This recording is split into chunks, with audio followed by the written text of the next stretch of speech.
Some moments of kindness arrive quietly, without applause or witnesses. They slip into ordinary days and change lives forever. This story begins on one of those nights. A night that could have ended in embarrassment, heartbreak, or regret, but instead became the start of something unexpected and beautiful. It's a story about a single dad, a powerful boss, and a simple act of courage that neither of them realized would rewrite their futures. Before we begin, if you enjoy emotional, inspiring stories like this, please take a moment to subscribe, like this video, and share your thoughts in the comments.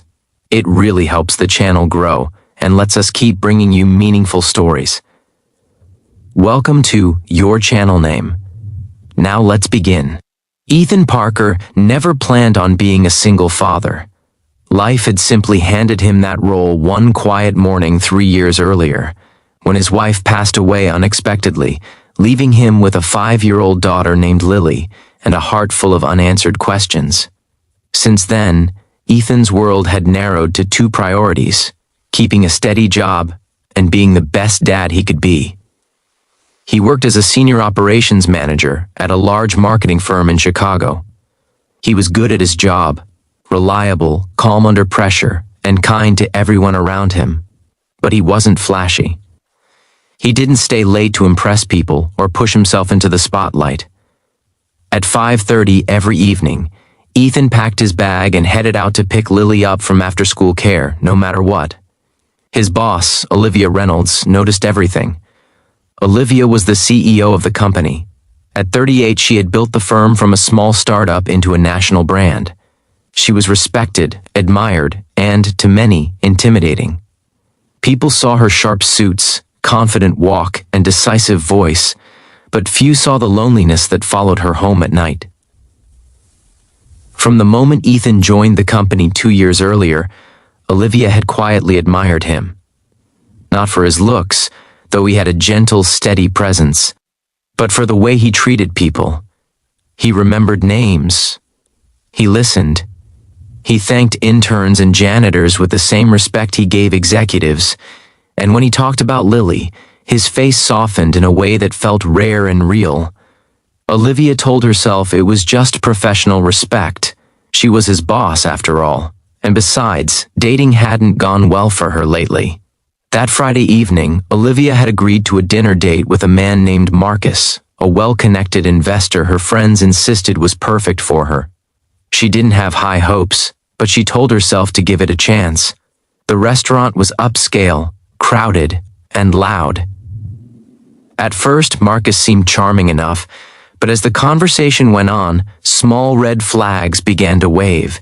He interrupted her, dismissed her opinions, and made backhanded comments about how women in leadership roles were hard to manage.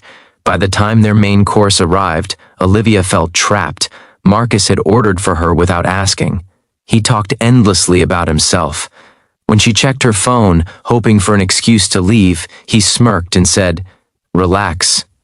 You're not going anywhere." Her stomach tightened. Meanwhile, across the street, Ethan had just finished picking up Lily and stopped by the same restaurant to grab a quick takeout order.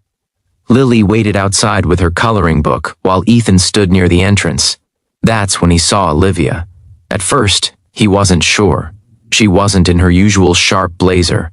She looked uncomfortable, leaning away from the man across from her, her smile tight and forced. Ethan didn't want to intrude. She was his boss. Her personal life wasn't his business. But then he noticed her eyes. She looked scared. Marcus leaned closer to Olivia, his voice clearly raised now. A few nearby diners glanced over, uneasy. Olivia tried to stand, but Marcus grabbed her wrist under the table.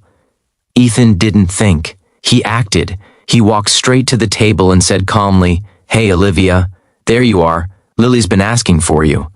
Olivia looked up, startled. For half a second, confusion crossed her face. Then she saw Ethan's eyes, steady, reassuring, and understood.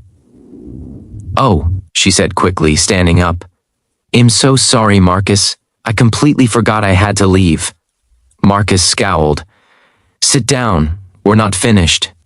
Ethan stepped closer, his voice firm but controlled. She said, "Shez, leaving." Marcus stood up, trying to puff himself up. "Who do you think you are?" "I'm her ride," Ethan replied, "and you're making her uncomfortable." The room went quiet. Marcus muttered something under his breath, threw cash on the table, and stormed out. Olivia's hands were shaking. "Thank you," she whispered. Outside, Lily looked up at Olivia and smiled. "Hi," she said cheerfully. "Are you my dad's friend?" Olivia laughed, a shaky, relieved laugh. "Yes, I am." Ethan offered to walk Olivia to her car. They stood in the cool night air, the city humming around them. "I didn't know what to do," Olivia admitted. "I've handled million-dollar deals, but tonight I froze." "Anyone can," Ethan said gently. "You don't have to be strong all the time." That sentence stayed with her. Over the next few weeks, something shifted between them. Not dramatically, just small moments, longer conversations, shared coffee breaks. A new warmth in the way Olivia looked at Ethan. But Ethan remained unaware. To him, Olivia was still his boss, kind, impressive, and distant. He had no idea that she replayed that night in her mind, the way he stepped in without hesitation, the way he protected her dignity without asking for anything in return. One evening, Olivia invited Ethan and Lily to a company family picnic. She watched Ethan chase Lily across the grass, laughing as she squealed. Her heart ached in the best way. Later that night, as they packed up, Olivia finally spoke. "Ethan," she said, nervous for the first time in years. "That night at the restaurant, it meant more to me than you know." He smiled. "I'm just glad you were okay." She took a breath. "I've been in love with you for a while. I didn't plan. I didn't want to complicate things, but I can't ignore it anymore." Ethan was stunned, silent, then his eyes filled with tears. "I didn't think someone like you could ever feel that way about someone like me," he said softly. Olivia reached for his hand. "Someone like you is exactly who I fell for." They took things slowly, carefully, respectfully. Lily adored Olivia, and Olivia treated Lily like a gift, not a complication. Months later, Ethan realized something profound. That night, when he chose kindness over comfort, courage over fear, he hadn't just saved Olivia from a bad date. He had opened a door to a future neither of them dared to imagine. Kindness doesn't always roar. Sometimes it whispers. Sometimes it looks like stepping in when no one else will. And sometimes it becomes love.